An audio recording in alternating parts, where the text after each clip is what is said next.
Welcome, everyone. Thank you for joining us right here on The Father Show. And I'm your host, Mike Thompson. If you have not subscribed to our show already on our YouTube channel, please hit that subscribe button. And don't forget, while you're there, click that notification bell so that way, anytime we have a show, you'll be notified and you won't miss a one. Today, before I get to that, if you are a male and you need resources, I want you to go to the Father Show the Father Show with Mike Thompson.com and click on resources. And there you will find a list of resources statewide and national wide. So you can get the information that you need so that you can be the best father that you can be or the best man that you can be. And that's what we really want you to do here on the Father Show with Mike Thompson. Excuse me, I don't know why my tongue is tied today, but it is. So we're going to get it untied though. So don't worry about it. But today we have a great guy coming on the show, and I'm really happy to have him here. We're having Nick Willis Sr., and he has been involved in community outreach for over 13 years, and he is entering his final year at Crestwell College, where he will gain a bachelor degree in politics, philosophy, and economics. And now, using his passion for teaching and his ability to connect, Nick has gained influence through the impact of his local community. Now, in 2015, Nick went through a separation from his wife of 11 years. And Nick's greatest pain was not being able to see his children every day. That is something that a lot of men have experienced, and I'm included. Now, the greatest struggle was trying to be a father from a distance. Now, Nick struggled with his identity during this time and experienced severe depression. After going through intensive counseling and making a commitment to his children, his paradigm on fatherhood began to shift, making a transition from dictator to daddy. Nick Willis Sr. began exhaustive research on fatherhood to help men who battle relationships with their children. And that's what we're going to be talking about today. So, ladies and gentlemen, without any further ado, so let's dive into this. Let's welcome Nick Willis. Nick, how you doing, brother? I'm good, Mike. Man, thanks for having me today. I'm excited to be here. Man, it is my pleasure. I really have been anxious and excited to have you on the show because I know what you've gone through has been something that a lot of men have gone through. And I applaud you, for getting counseling because, especially black folks, we don't believe in counseling. Yeah. But I applaud you for doing what you needed to do to help yourself to be the best man that you can be, not just for yourself, but most importantly for your kids. So really, thank you for doing that. Thank you, man. Thank you. Yeah. So we are going to be talking about, and you got firsthand experience on how to connect with your child. And, I know the title of the show is The Politics of Co-parenting. And absolutely. Yeah, that is something that's so important. Everybody has gone through a divorce. And even if you haven't gone through a divorce, everybody that's had a kid through outside of marriage or outside of a relationship, you have to learn to co-parent. And let me ask you, what effect did you see on your kids when you went through that divorce? Man, I can remember, man, so vividly as if it was yesterday, and making the decision that we was going to go our separate ways. And still trying to be there and be present in my kids' life, but just seeing them distant for whatever reason. Maybe it was the pain of daddy is the one who actually moved out, not mom. So it looked like daddy left the family, and in a way I did. But just seeing my kids go through this deep, dark haze and trying to connect with them on ways where we would sit down and joke and connect on an everyday basis, that wasn't available during that time. Yeah. They had a great sense of pain and and instability that they were faced with, and I struggled trying to connect with them, trying to provide that stability from outside the home. Hmm. Now, you mind me asking, how old were your kids at the time? During this time, my oldest, I want to say she was 8, and my boy was 7. Nick Jr. Okay. was 7. Well, those are prominent years. Yeah. Yes, sir. And they remember those days. Vividly. Now we'll we'll cut to that in a second, but just let me give you an example. I've now have custody of my kids, and I've had custody of them for the last 5-6 years now. One day I was sitting down talking to my son Nick Jr., and he said something to me. He said, "You left me." Mm. Now here I am, and I have custody of him for the last 7 years. Well, I've been divorced for about 7 years now, but for the last 6 years, I've had custody of him. Mm-hmm. But he keeps saying, "You left me." So just think about the traumatic experience that was. Even though he was only separated from me for about 9 months or so, he's still saying in his mind, "You left me." Mm-hmm. There's a level of instability there, and in his mind, he may be thinking, "You may do it again." That's true. You know, that abandonment feeling is hard to get over, and it's hard to let go of. You know, Yeah. so and I agree Yeah. with you. You know, I think when we talked on the phone, I was telling you I was a single dad for 11 years, and Mm-hmm. I coached my son's football team. I was, even though I traveled 1 to 5 days a week at that time, I was always at his games. When he started Mm-hmm. running track, I worked my schedule around his track schedule so that I could be there. Mm-hmm. But his mom was never there. And one day he looked at me and he was upset and he said, "Nobody ever supports me." I'm like, Wow. "Dude, really?" But I had to take a step back and understand where he was coming from. And I knew, and I said, "Wait a minute. You have to remember, your dad was here. I've been here. Yeah. So Yeah. you can't say nobody. You got to be specific." Mm-hmm. Mm-hmm. And that Yeah. hurts. I went through the same thing. My daughter runs track, and she runs summer track during this time. Mm-hmm. Currently, she's a sophomore, um, um, here in Allen, Texas. But she ran track, and I remember going through a phase where, because I was a distant dad during this time frame, and because I had to work more hours to help out with child support and the needs of the kids, it forced me to have to pick up another shift on Saturdays. Mm-hmm. It forced me to have to pick up another job. And my daughter would say, "Nobody's supporting me." Mm-hmm. But she wasn't really interested in the reason why. She wasn't Mm-hmm. interested in, well, dad's trying to work another shift so that he can take care of me in another area. She was like, "No, I'm a part of something, and you're not there with me to be a part of it." Yeah. And it doesn't matter what the reason is. The kids want you to support them when they're involved in something. Yeah. And I had to learn that, and I had to try to find ways to accommodate their passions and their fpursuits, and so I can find an opportunity to build alongside of them, and that wasn't easy to do. No, and I bet it wasn't, and it is not easy to do. You know, it's one of those things where no matter what you do, they can still find something wrong, and they can still find, "Well, Dad, you weren't there when I needed you." Well, Mm-hmm. honey, I had to work, and Mm-hmm. yeah, but Dad, but I needed you. You know, you weren't Yep. there to hear me sing, or for your daughter race. You know, you weren't at my race, and you might have missed one or two, or what have you. But it's like, you don't understand. I had to work. I don't get it. Yeah, I and didn't get it at the time, man. yeah, and I even tell parents that deal with that. A lot of times I say the kids are not going to understand until they have kids of their own, Mm-hmm. and then they will start to understand.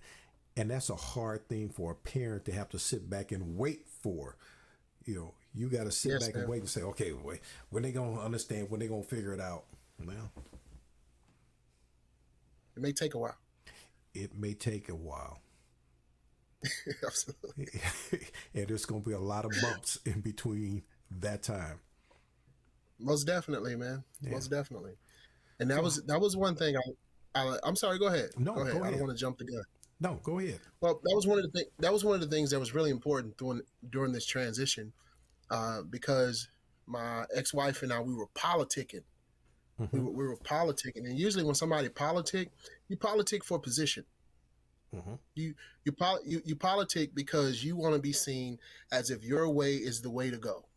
But the problem is, politicking and co-parenting, it doesn't help anything because it's a constant game that's being played. Yeah. The only way you can transition from politicking and parenting to purpose is using purpose-driven parenting.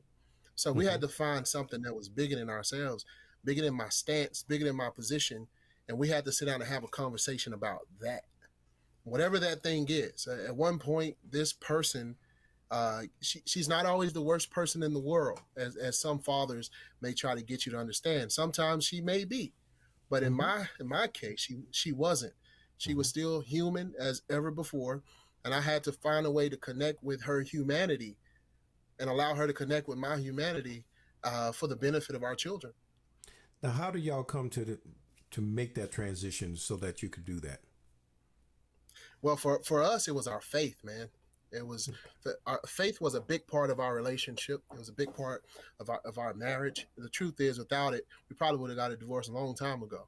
Mm-hmm. So just being able to tap into that place, which is a resource within itself, Mm-hmm. gave us an opportunity to humble ourselves, to realize, hey, we've made some decisions that are toxic for our children, and we have to figure out in this time, in this season of their lives, how we're going to work together to give them the best version of ourselves as possible. Mm-hmm. Yes, And sir. she was very open to that. Huh? She was open to it. At first, she was a little bitter with me, and as well as I with her.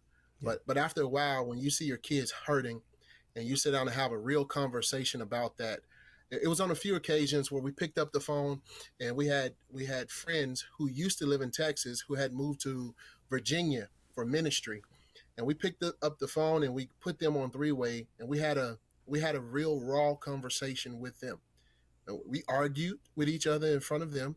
We Mm-hmm. allowed them to see the breakdown of our communication, and then we shut our mouths and let them give insight.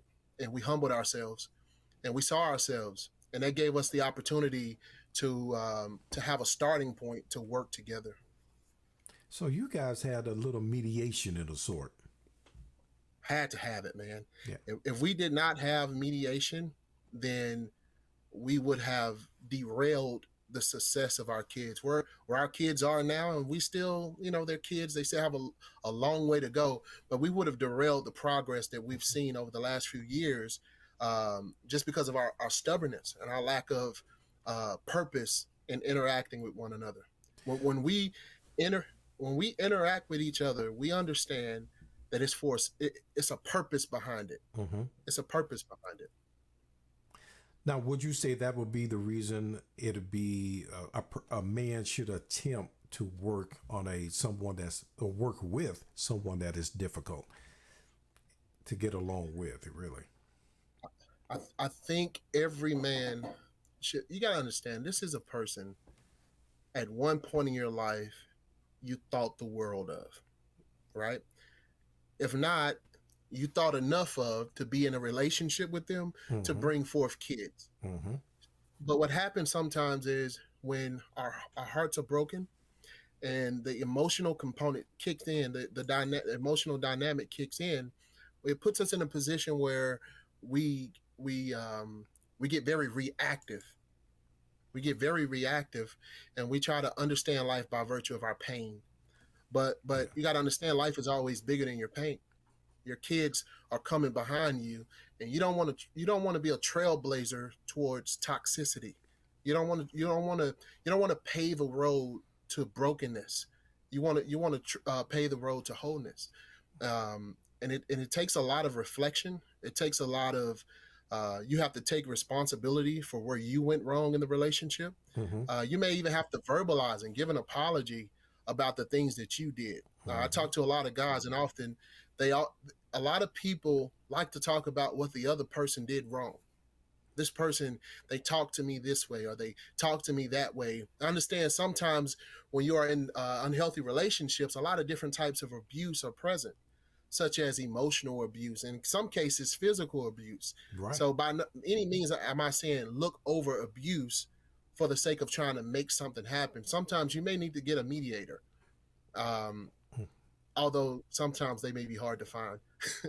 In our Yeah. case, we had healthy individuals who had previous relationships with us, who knew us well and knew how to hold us accountable by virtue of what our personal faith and stance were. Yeah. And you're right. Even getting a mediator, it doesn't necessarily have to be a mediator that practice law or a Absolutely. mediator. You could be like you guys. It was a mediator that was from the church, because churches Mm-hmm. have different people that you can talk to, even your pastor for that matter. You know, Absolutely. so you just have to find a third person that can sit there and be objective and not Mm-hmm. take sides for anyone, but Mm-hmm. just really give you a clear view of what Mm-hmm. she's saying, what he's Mm-hmm. saying, what she Mm-hmm. means, what you mean, and put it on Absolutely. the table. Yeah. Yeah, and this person, it's important that they could suspend their emotion for a second, Mm-hmm. regardless how they may feel about the divorce, the marriage, and all that Mm-hmm. type of stuff. These individuals have the ability to identify with the reality of where you are, and sometimes we lean on people who may be more emotionally impacted by our circumstance, because maybe it's a trigger for their trauma, maybe it's a Mm-hmm. trigger for their own pain, and that may come out in a lot of unhealthy ways, and a lot can go unaccomplished because you're leaning on people who don't have the capacity to be what you need them to be in that season. Yeah. Now, how can a once you've gone through this transition and you're trying to get back to having a relationship with your children, Mm-hmm. how would you reestablish credibility with your ex, your children, and Mm-hmm. your family as a whole? Because there's a family is a not just your wife and your kids. Mm-hmm. You got in-laws, you got cousins, and you got all that affects your kids because they Mm-hmm. are part of their world. So how do you Yeah, get so reestablished? so for us, it was very strategic. Keep everybody else out of it. Keep everybody Absolutely. else Yeah, out of it. I agree. Mother-in-laws, cousins, grandmas, all that kind of stuff. Keep them out of it because they're going to always bring some emotional energy that may be unhealthy for the current situation. Mm-hmm. In my situation, I remember my kids coming up to me privately saying, "Hey, so and so said this about you, and so said that about you," and I would hear that and get furious, Mm-hmm. and I would pick up the phone and I would call their mom, and we would have to sit down and talk through it just a little bit. She would then take what the kid said, and then she would confront that person if it's on their end, and she would deal with it because she understands the impact that not only is it going to have on me, which could then have an impact on the kids, Yeah. but mostly it's going to how it's going to affect the kids primarily. And And I I remember really she told somebody no, go ahead. I remember she told somebody extremely close to her, if you do that again, you won't see him for a while. Okay. And I would really like for you to reemphasize that because a lot of times that negative energy that comes in from the outside affects what goes on the inside of your Most family. definitely. And it Mm-hmm. is, I believe, is very important to keep that negativity. And for example, when my wife and I got together, she was dealing with some things, and I said, anybody that brings you negativity, you have to limit the amount of time they're a part of your life. even if you have to Yes. put them out of your life. And I'm talking, I don't care if it's family members, but you have to limit that negativity that's coming into your world. Yes, sir. Yes, sir. I agree with you 100%. Think about the process fathers go through, right? Mm-hmm. Now, here you are, you're in a relationship with somebody. This is not all non custodial fathers, but I'm talking about those individuals who were married to this person or partnering with this person inside the home. Mm-hmm. For whatever reason, you guys decide it's not going to work out. You have to go your separate ways. Somebody got to leave the situation. The majority of the time, it's the man, Right. right? Right. Uh, here now, here you are. The first thing is there's a physical separation, right? And during this time of physical separation, this is you not having access to your kids. As simply as that. Mm-hmm. You don't live in the same home, so you just can't go in the next room and give your son I forgot what you call that, but my dad used to Noogie. do it to me all I, the time. think You I think it was you called a can't just noogie, go but I could be a wrong. noogie. Yeah, Yeah. I didn't want. At first, I was gonna say a wedgie. I was like, nah, that's something totally different. But but my dad come in there, he'll do this right here, man, and that's his way of just saying it's a modern day version of saying, hey, I love you. Yeah. I love you. From a man's perspective, hey man, I'm thinking about what's up, buddy. But you can't just go in there and give your son a noogie. So that's the physical separation. But then the physical separation begins to have another type of impact on you, right? Mm-hmm. Because in order for my kids to be provided for, and I have taken full responsibility for them their entire lives. So now I have to make more money because now I got to provide for myself as well as supplement the provisions that need to be made inside the home. Mm-hmm. So now I got to pick up more hours. Now I got to spend more time away. And that's the challenge. That's why I talk to a lot of fathers about entrepreneurship Mm-hmm. because as long as you're in a position where you're exchanging time for money, then you only have so many hours in the day. Yeah. So you're going to constantly be chasing after a dollar so that you can provide for something that you can't even build a relationship with. That's frustrating. But it's going to lead to an emotional separation or emotional strain. And then the emotional strain is you saying, man, I'm putting in all this work, man, and I can't even make the games. I can't even do this, which leads to a psychological strain. Mm-hmm. And a lot of guys don't understand that they're having these stages of separation, and it's constantly moving them further and further away to the point where at one point, man, I became so depressed. I'm not going to say I was suicidal. I Mm-hmm. think that'd be a stretch, but I was always thinking about death Mm-hmm. constantly. I was dying. That's why Mm-hmm. I was always thinking about death, man. And it was at that point that I said, I need help. I need to go to counseling. And like I said earlier, I applaud you for doing so because there's a lot of men that won't take that step because Yes. of the masculinity. I mean, we're not supposed to need help. And Mm-hmm. and some people really believe that, just Mm-hmm. like some people really believe that a man can't cry. Yeah. Now, how did Yeah. That's you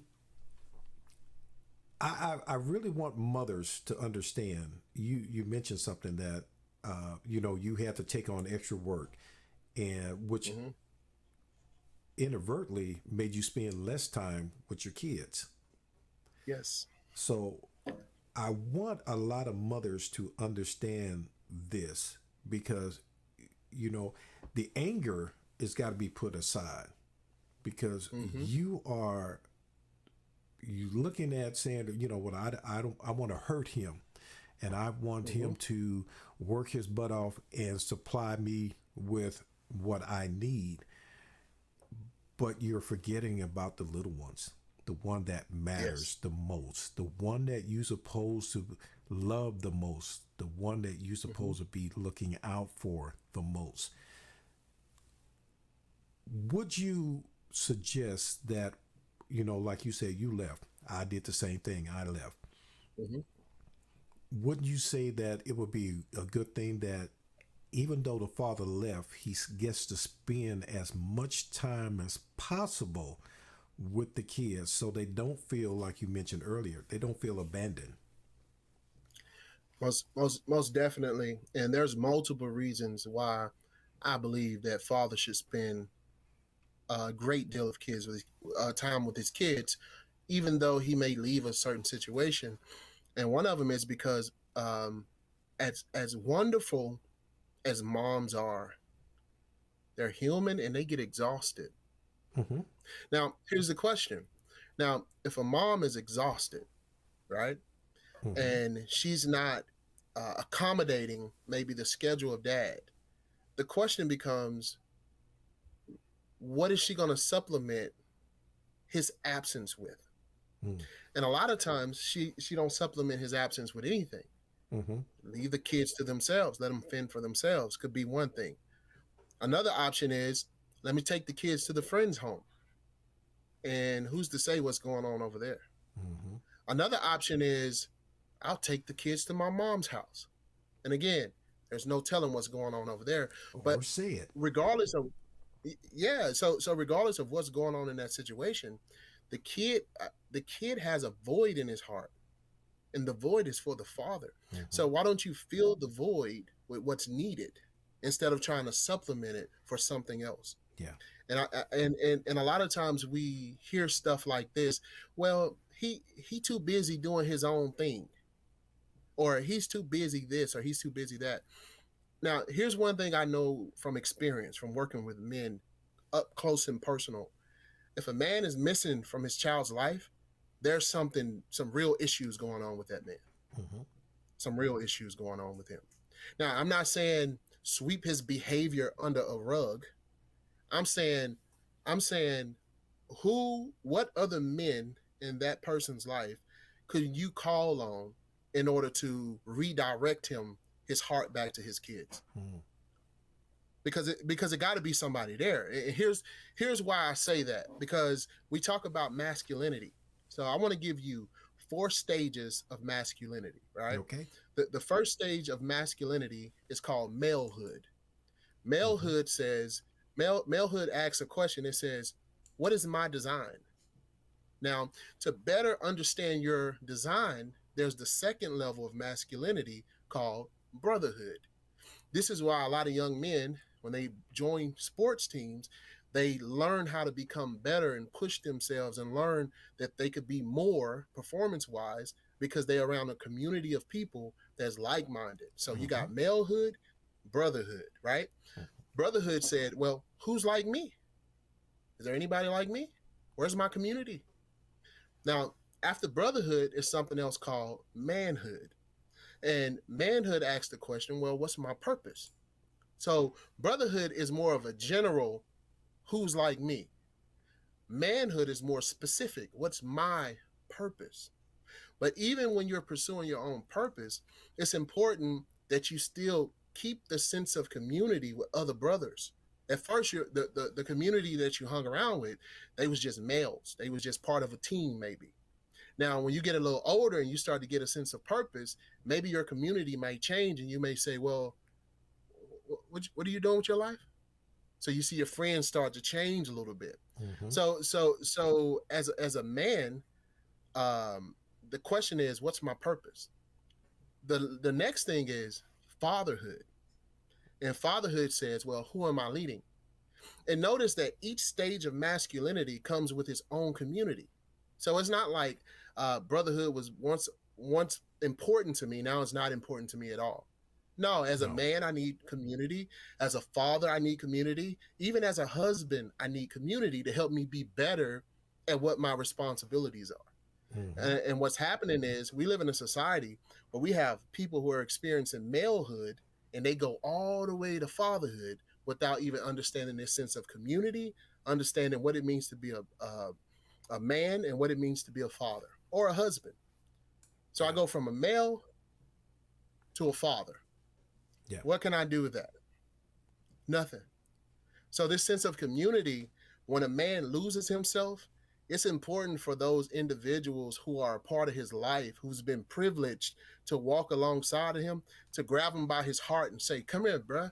I know you're hurting, but let's go sit down and let's go get a beer. Let's sit down and let's play pool. Let's play cards. Let's play dominoes. Mm-hmm. Because you got to connect with that man's heart, because his heart is shattered.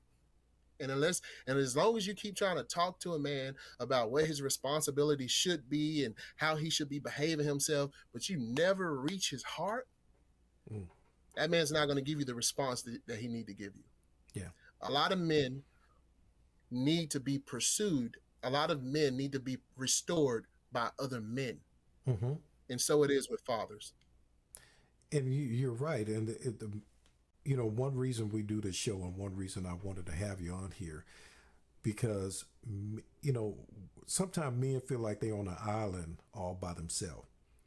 Oh my God. Yeah, and when they're going through something, they don't have anybody to turn to.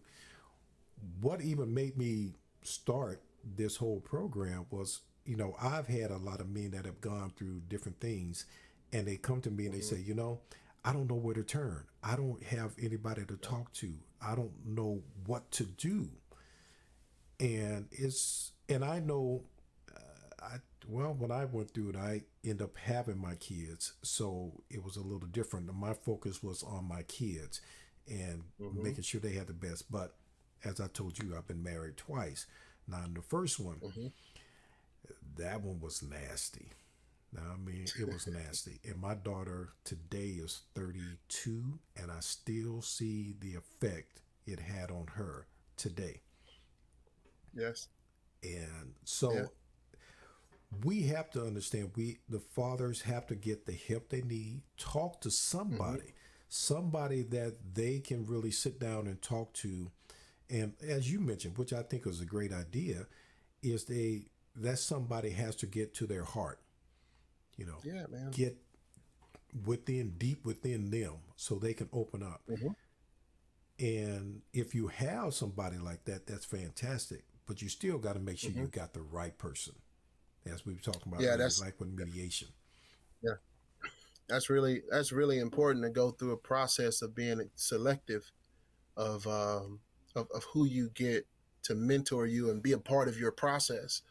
I like to use my dad for an example, because when people hear me talk, they know that I come from something where fatherhood was championed, and I did. My dad is the father of 4 boys, but my dad did not have what I had.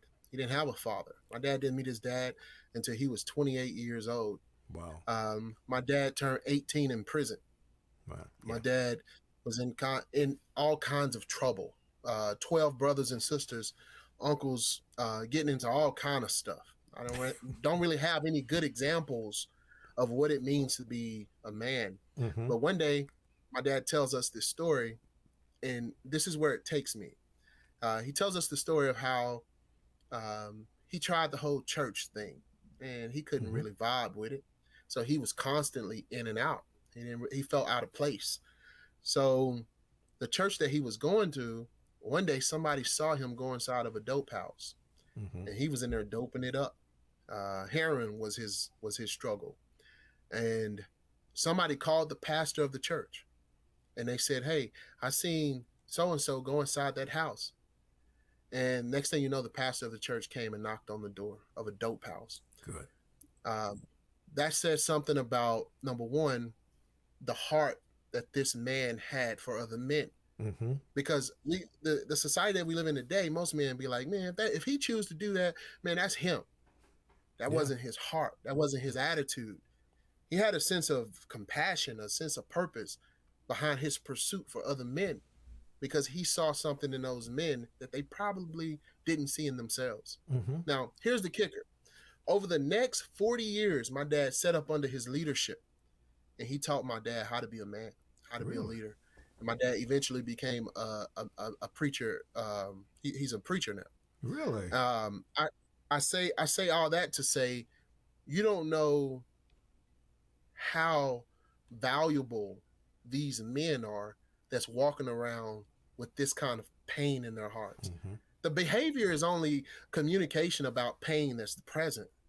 That's it. But if we keep seeing them as the pain or the behavior of the pain, then we'll miss out on the opportunity of what they could become. One of my favorite, I told you my faith was a big part of it. And one of my favorite texts is when the Apostle Paul, he was talking to a group of Christians, and he said, "Hey y'all, I want y'all to understand the power of God, but we have this treasure in earthen vessels." So what happens is when somebody's going through pain, the earthen vessel aspect of them, it pursues stuff that may be destructive. So on the outside, we seeing what the earthen vessel or the jar of clay is pursuing, Mm-hmm. and we miss out on the treasure that's inside the jar. Mm-hmm. So a lot of times when I talk to guys and I hear about their situation, I'm thinking about how valuable they are, even though they don't see themselves as valuable. Yeah. This is why I can talk to a man with such conviction, because my dad was that guy, and had not somebody intervened his life to steer him in another direction, to help him identify the value that was inside of him, then Mm-hmm. I probably wouldn't even exist today. Mm. And that makes me process full circle that I exist for a purpose. Mm-hmm. So with this existence, I have to do something worthy of it. Like And you the are. value that I have is so worth it to pursue another man to help him see his value in the life of his own kids. Yeah. That's why I do what I do, man. And you're absolutely right, man. And we really have to understand our value. And, one thing that I tell a lot of fathers, and even on this show, I tell them that you are the number one example for your kids. Yes. And Mm. you have to understand that. And not just for your kids, you're an Mm-hmm. example for your neighbor's kids. You're an example Yes. for the kids that see you walking down the street. You're the Mm-hmm. example for everything. Now, in the Bible, it says a man is the head of the household. And I want to make this Yes. clear for those ladies out there. I'm not saying that you can't be, the man is the only one that head of the household. I'm the head of my Mm-hmm. household. But if you think I'm going to do anything without my wife's approval, you're out of your mind. My wife Absolutely. and I are partners. Even though Mm-hmm. and she treats me as the head of the household, but we are Mm-hmm. partners. And we'll sit down and I say, "Well, baby, what about doing this?" And I bring her into the conversation. I know I'm the head of Mm-hmm. the household, but it doesn't Mm-hmm. mean she doesn't have a mind of her own. It doesn't Mm-hmm. mean that she don't have something that she can bring to the table. So Absolutely. we have to look at it a little differently, but men have to really step up and be Yes. better men. And I'm glad Absolutely. you're working on it. And you're up in Dallas, correct? Yes, sir. In Dallas, Texas. In the suburbs of Dallas, Allen, but same thing. I Okay, grew up in Dallas. good. Well, I know this is, our time is running short, but I want you to tell the audience how they can get in touch with you, how they can Mm-hmm. talk to you. And I don't know, do you let men call you from nationwide or just in Dallas? Mm-hmm. Yes, most definitely. And also, we have an influencers call, where Okay. if a man wanted to be a part of an influencers call dealing with fatherhood, you can reach out to us at two different websites. The first one is lovelinklead.org. You Mm-hmm. can go to the contact section, give us your information, as well as you can catch our phone number on there as well. We have a resource website that's being updated as we speak, but it's fatherforthedistance.org, our mission statement. Love Link Lead, as you can see over my shoulder, that's pretty much our slogan. That's our mantra. That's what we want to do. We want to love guys. We want to link with guys, and we want to lead guys. Love means we want to meet them where they are. Link means that we want to connect with them in fellowship. Lead means we want to propel them forward. And everything we do with guys, we want them to be able to take their kids and do the same thing with them. Love your kids, link with your kids, fellowship, sit down and just have a conversation over a good meal or whatever the case may be. But most importantly, we want guys to lead their kids. And in the process of doing that, you have so many kids that your children influence who would then be led by you as well. They may not have fathers present in their homes either. Mm, yeah.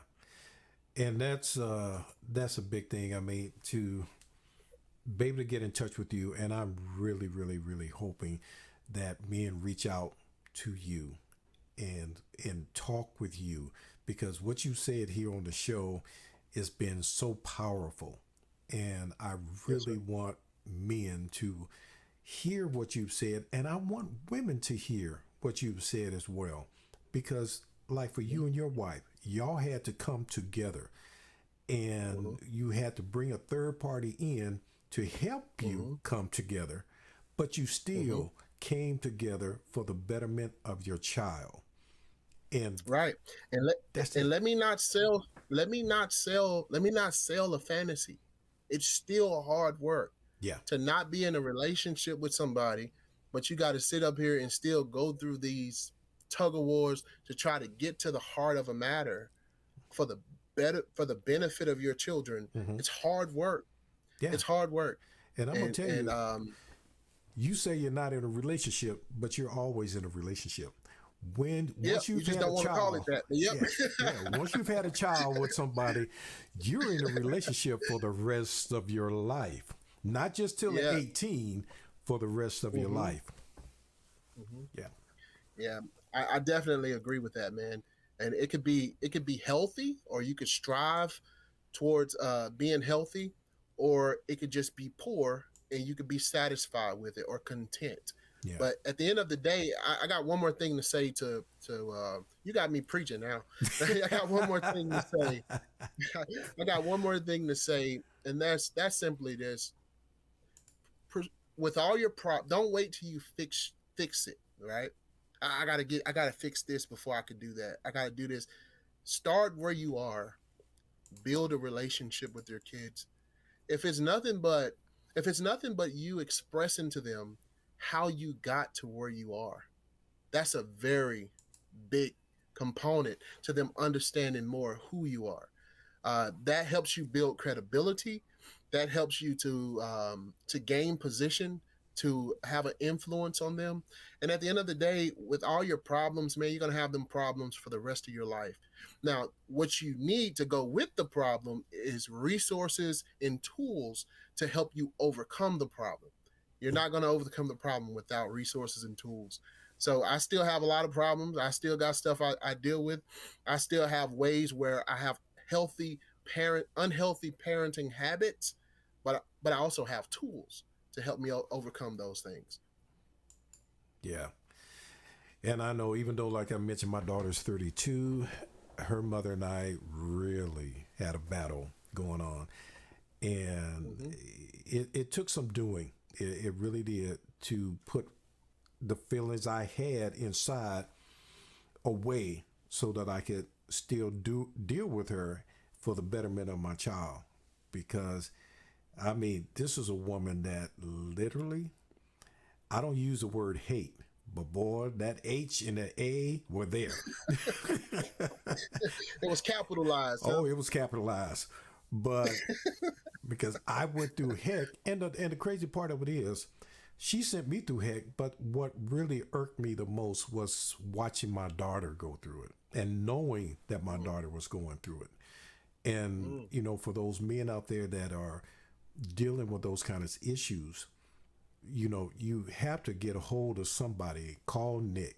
You can call me. I don't care. But talk to somebody, and Mm-hmm. and work it out. And it's not easy, Absolutely. like you were saying. It's not an easy road. But No. this is what you chose to do by having a child with this lady. Absolutely. You And know. and like I said, I always go back to this. At some point in your life, I mean, she was good enough to lay down and have a baby with, Yep. and I don't care what happened after that. You always got to look for the common. Sometimes you got to search intently, but you got to look for some common ground, man. And you have to allow it to be. And when you find the common ground, don't use it for an opportunity just to muddy up the water. But as I was saying before, it's like, nah, let that be something solid. Just let it be solid. You're not gonna, whatever problems you have with this person, you're not gonna fix it in that moment. You may not ever fix it, Yeah. but what you can do is you can gain some tools to Yeah. help you work through it.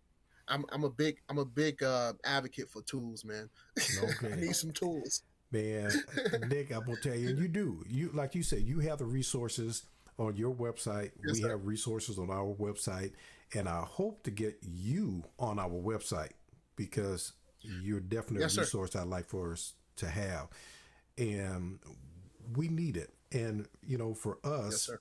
when we have those resources, it can make us a better man. We can do better because you can't do better unless you know better. That's true, man. That's So, true. yeah. But I know, Yes, Nick, sir. shoot, I can tell you, man, I can sit here and talk to you for another 3, 4, 5 hours because I love what you say. I love how you put it. And I really thank you for being a part of the show today. It has really been Yes, an sir. honor. And I really pray that you come back on the show and we can talk Yes, some sir. more. Hey, thank you for the opportunity. Um, we will be. I would love to be on your website, and I would love to put out there different fatherhood influence initiatives that Hmm. we will be doing moving forward. Right now, in the city of Allen, in the month of, well, we're doing a monthly breakfast for fathers. Okay. Also, in the month of April, we're going to be doing a Father's Fast and Furious Father's Day, and Okay. this is basically it's a modern day version of with remote control cars. Hmm. We have a bike park rented out. We're gonna jump the hills. We're gonna fly over the mud and all that kind of Oh, stuff. We have community influencers and businesses getting involved. If you're in the city of Allen, come out, hang out with us at the skate park. If you're interested in doing something like this in your community, get with me and I'll show you how to work through that process so you can okay. connect with fathers in your area. Now, is it just called the skate park or there's a name to it? Yeah, Allen Skate Park. It's only Allen one of Skate them in Park? Allen. Okay. Yes, sir. Yes, sir. Okay. Well, good. I'm praying for a huge turnout. And Yes, really, sir. let me know any information you want me to pass on. Hmm. We'll put it on our Facebook page and what have you. So always let me know, and I would help promote it in any way that I can. Yes, sir. Thank you so much for the opportunity, man. Oh, my pleasure, man. Thank you. Really. Yes, sir. God bless you. You too, brother. Well, ladies and gentlemen, that is our show for today. And I know I really could go on for a long and long time because Nick is bringing some great information. I know what he's struggled with and what he's gone through is a lot of things that a lot of fathers have gone through it. And I know I have. So I want you to reach out to Nick. I want you to contact the Fatherhood Leadership Initiative. Contact them, let them know that you need some help or you want to do a community event like he's doing and you like their help and their guidance in how to do it. Help other brothers. One thing that we do here on the show and the whole purpose of the show is to help men be the best man that they can be. That's our goal. We want to educate you, motivate you, and inspire you to be the best that you can be because even at my age I'm still growing. I'm still trying to be better than I was yesterday because I have grandkids. I have to be better for my grandkids. My kids are grown, but they're still my kids, and I have to be a good father and a good example for them, and they're still watching me today, and they are all, the youngest child we have is 24, and they're still watching us today. So don't think that your kids are not watching you and paying attention to you. And if you really don't know, sit down and watch them. Watch what they do, watch how they act. And I guarantee you, you'll figure it out. All right. So I want you to tell somebody else, let them know about the show. And I thank you for coming on the Father Show and watching us and visiting with us with Nick Willis. And Nick has really brought some great information. So tell somebody else. And once again, if you have not subscribed to our YouTube channel, please subscribe to our channel and click that notification bell while you're there. So that way, every week when we have a show, you'll be aware of it and you can always learn something, be inspired, and learn to be the best father you can be. So thank you again. Love you. if you need to get in touch with me, please just email me at thefathershow@gmail.com. And if you're looking for resources, you got the Fatherhood Leadership Initiative. You can find resources there.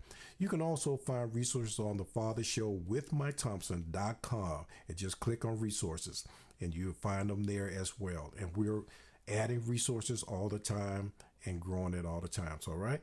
So God bless you all. I thank you for joining us. I look forward to seeing you again next week. All right. Thank you.